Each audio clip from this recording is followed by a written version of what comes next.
Hey there, guys. How's it going? Jovan, Hutton, Pulitzer here. I'm doing a special segment for you because I've been watching my Telegram, and I've noticed that many people might possibly not understand what is entailed in auditing an election on any level. And since people all across the country are asking questions, I see comments like, I wish I had some information, and why is it taking so long, and everything else going on. And so I'm going to give you some tidbits that you need to understand. Plus, it's also what you can help share in groups when people ask this question, because now people are starting to say, well, I don't know if I trust the process. Billy said it. Hey, what's really going on is you have to understand the idiosyncrasies with this particular type of audit, right? Because really simple, this is different. It's different than anything else you have ever seen in your life. And I want to explain it to you. Now, I'm going to show you one short video piece for two reasons. The first reason I'm going to show you the short video piece is because, there's a movie coming out the 26th. And on the 26th, it's the movie that's Patrick Byrne's movie about, what he calls the big rig. And so I play a part in it, and I want to specifically show you one of the ways that audits are shortcuts. Some of the way the games are played. That's why I'm going to show you this clip. And I do a little demonstration with blocks here. Now, it's very important to watch this again, because that's an example of how audits have been done in the past. It is literally designed not literally to give people answers. So watch this real quick. Just pay attention to the little parts of it. And it is just to make sure that you understand how some of the hand sleight goes on, like a shell game. And those are always based on what's called fractional audits. What's going on in Arizona is not a fractional audit, but you need to understand the difference. So let's get to that first difference so you understand what I mean when I say a fractional audit, how it's rigged and how it can be worked against us. Watch this.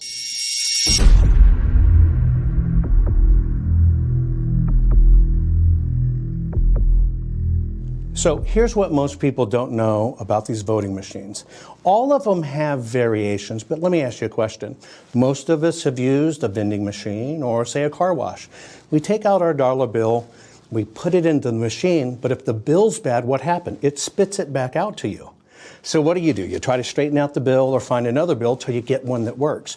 Did you know in these so-called voting machines that when it takes that ballot in, if something's wrong with it, you don't get notified?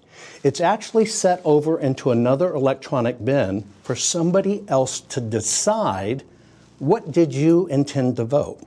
I say these systems are not set up, should we say, for security. I think they're set up to maximize opportunity. And sometimes if you know how to use those opportunities, you can game the system. Let me give you an example.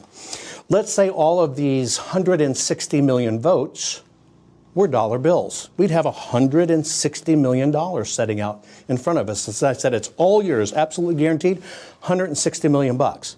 And you say, okay, I want to count it, but we only pull out a few bills and say, see these 10s, see these 20s. You can't see it all, you can only see a little bit. Are you going to believe that that's actually yours? Not at all. In all systems, whether it be you're going to do a public company or you're going to be audited by a bank, they ask you and your accounts to look at everything down to the penny. Why don't we do this in our election systems? And it's because the auditing is set up not to find the truth. Let me give you an example. Follow with me here. If you look at my blocks that I've set out on the table, these represent boxes of ballots. Now, if you were dealing with a state, let's say like Georgia, you would have 2,300 locations of boxes with multiple boxes in every location. Now, each of these boxes in this scenario have ballots in them. And so let's say, okay, we're going to do a random audit. Let's look at a few percent of them. So you're going to look at them. Let's say we're going to take this one, and let's take this one over here, and here you go. We're going to keep these over here, and we're taking almost all of them, and we're going to do an audit. Here you go. And we run those, and we never find anything. Do you know why that happens? It's because these boxes are coded. And if you look at the numbers on the outside, what I did in that little smoke and mirrors right there is I pulled the ones that are the odd numbers. These are the positive numbers. What I'm doing if I'm gaming the system, I know I'm not going to find errors in the odd boxes. I will in the even boxes. And so what they do is they do this shell game of partial audits. And that's why every time it happens, you find out, well, one woman signed for a husband, and that's the only discrepancy we found. Partial audits do not work. That is how the system is rigged to never give an answer and to never find a solution.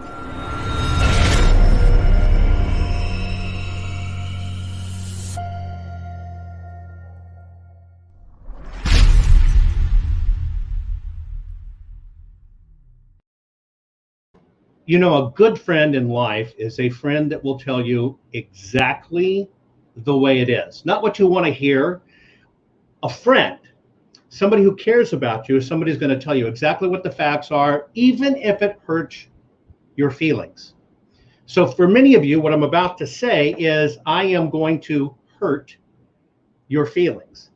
Nothing about this audit is instant. You can't have both.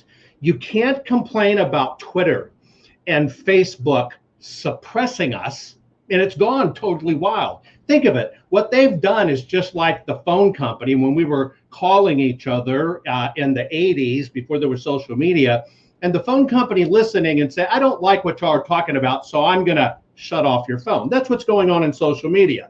Now, social media, you know, is only about really truncated bullshit messaging. Little bitty lies amplified, little bitty lies amplified over and over and over. Now, what's interesting I find about this audit is people want answers now. You know why people want answers now?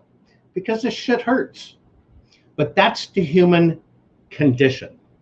We don't learn unless it directly affects us, unless it hurts, unless it causes us problems. Then finally, we start paying attention and we do what is right and we fix these things forever. So here's the pain.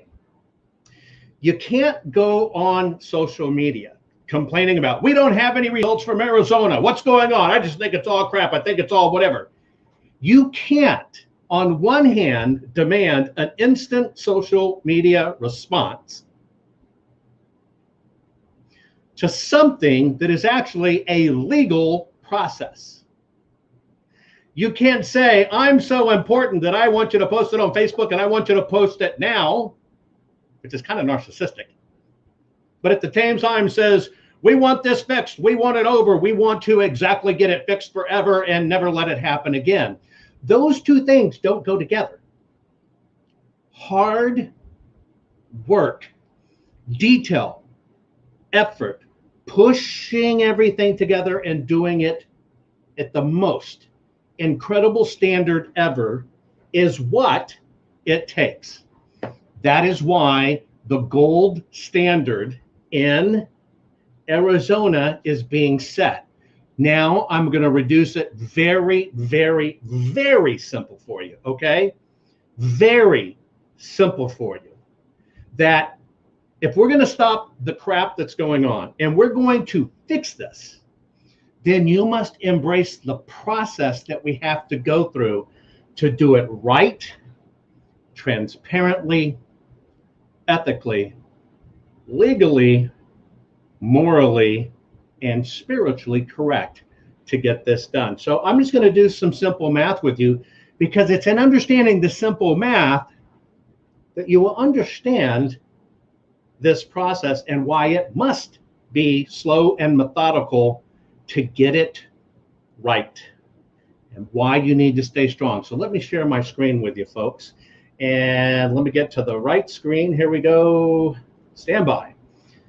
And we're going to do some simple math. Because why? Everybody wants the people to be held accountable. We all know that.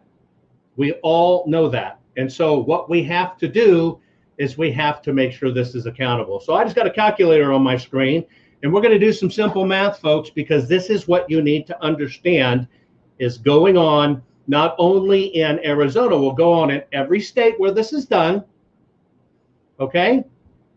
And why? There are basically 2.1 million ballots being audited in Arizona.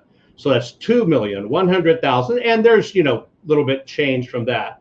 Now let's say that just looking at the ballot, okay? Just looking at the ballots.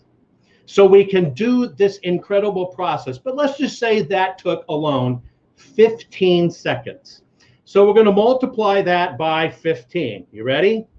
That basically means it takes 31,500,000 seconds. Okay? 31,500,000 seconds. So here is what has to happen. You have to divide that number by 60. Why? Because there are 60 seconds in a minute. Then you take that number and you divide it by 60 because there are 60 minutes in an hour. Then you take that number, now we're dealing in hours, and divide it by 24 because there's 24 hours in a day. Do you see that math right there? That math tells you if it just took 15 seconds, just 15 seconds, folks, 15 seconds to look at every single ballot and do it right, it would take 365 days. That is the math. If you could just deal with it for 15 seconds, it would take 365 days. Now, why is this math right here? Why is it so important? Because unless you get your head around the manpower it takes to look at everything, you are complaining that we want it the old way that finds nothing because we just want an answer in days or minutes or weeks or months. You can't have it both ways. This is the difference between setting the gold standard and doing it half-assed. Setting the gold standard and doing it the right way for you, your children, your grandchildren, and every other child that comes into our wonderful country being born here as a citizen. It's about doing it right. Now, the numbers aren't 100% grim, right? Because, in fact, if you had 50 people dedicated to counting, just doing that one 15-second function, then it actually would drop that down to 7 days. But that's one function of 20. So now you got to add that 20 for the same 50 people. Now you're back at 145 days.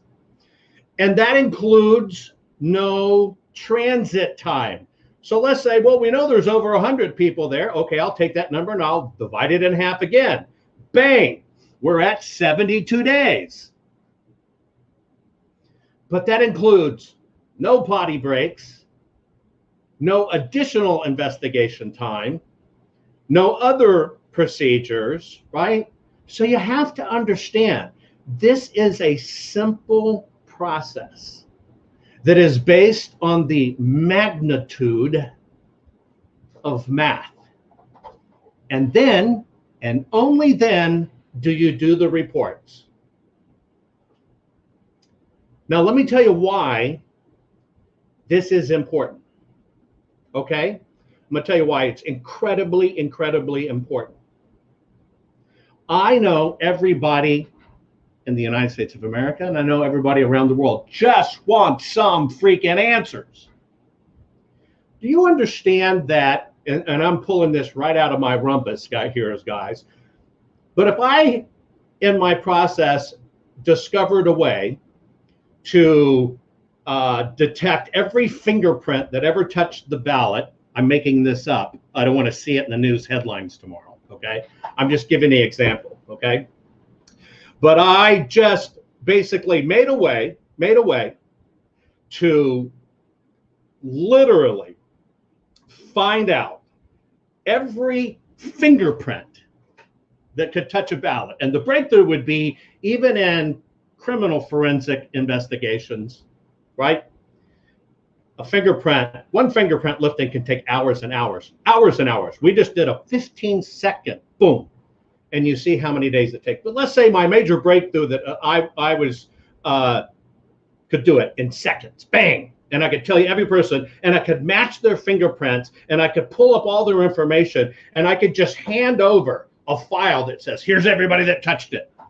And then you would see, outside of the voter and everybody in the election or audit process that touched it, the people that stood out different would be the ones you would look at. Follow me?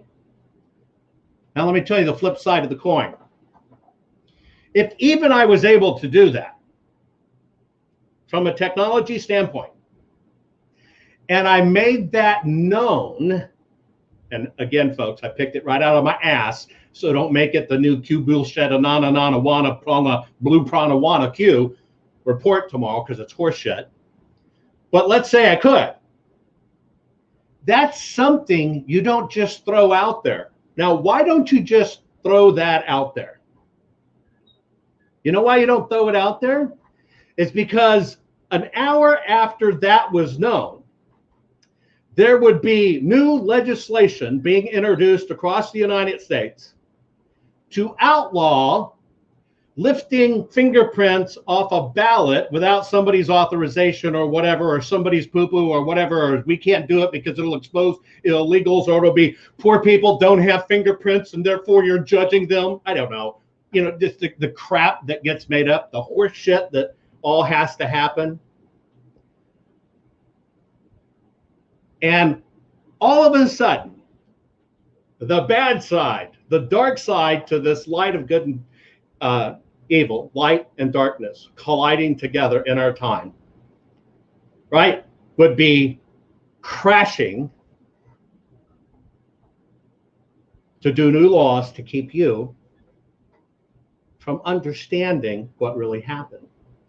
And so the bottom line is social media and thinking that you're going to get answers in social media is not only foolish, it is a fool's game. And to demand it out there, right, is ridiculous. Because your I gotta know now would actually compromise the whole process. And that is why there are gold standards being set. That is why this process is different than anything else ever in the world, because it's never been done before. Nobody has ever looked at elections this way.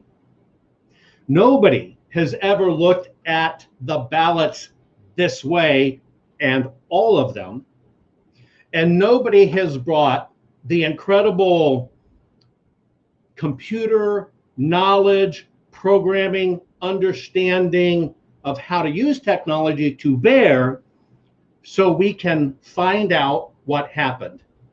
Because you must understand, this is not about who's president at all. This is not about who's a Democrat or who's a Republican. Not at all. This is not about any one party. This is only about one thing: election integrity. Did your vote count? Period. Did your vote that you put in somehow change into something else?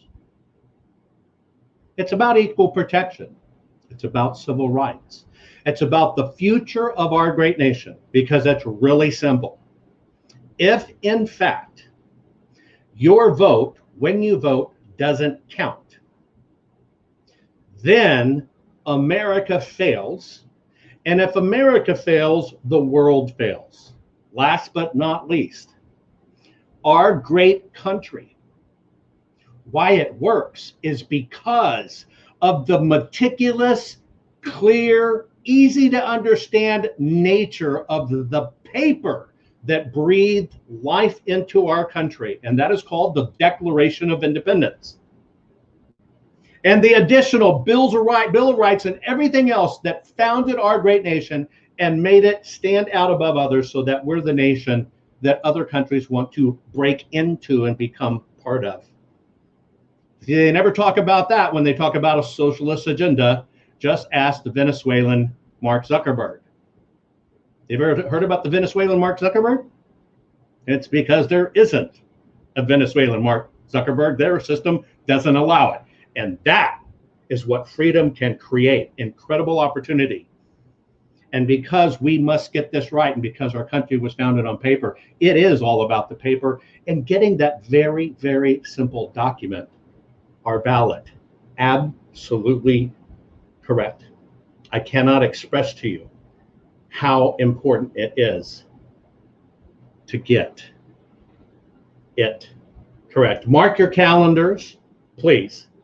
Pass this to your friends so they understand what's going on with the audit and why a brand new standard is being created that you have a say. When you tell your lawmakers, we want this standard, that is why over 20 states came to Arizona to check it out. Now, some of them was probably just trying to look good to their voters and won't do it. It's your job to stay on top of them and audit them and audit what they're going to do, because they've come and seen the gold standards. Don't forget to mark a calendar for the 26th. I love you all. We're doing our best. We will get this done. It will be done right and methodical. I absolutely guarantee it. Somebody asked me, how can you do this with 85 million people resting on your shoulders? And that's not it. That's the whole world. And I'm part of this world. And I intend to do it right. And everybody working on this intends to do what's right, just to understand if something went wrong. What was it?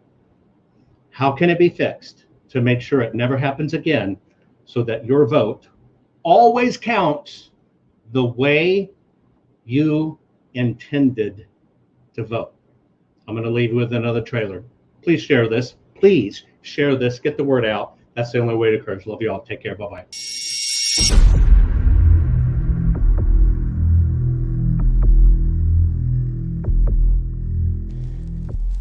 If you were asked by someone to explain, how did the computers rig votes? How did the numbers change?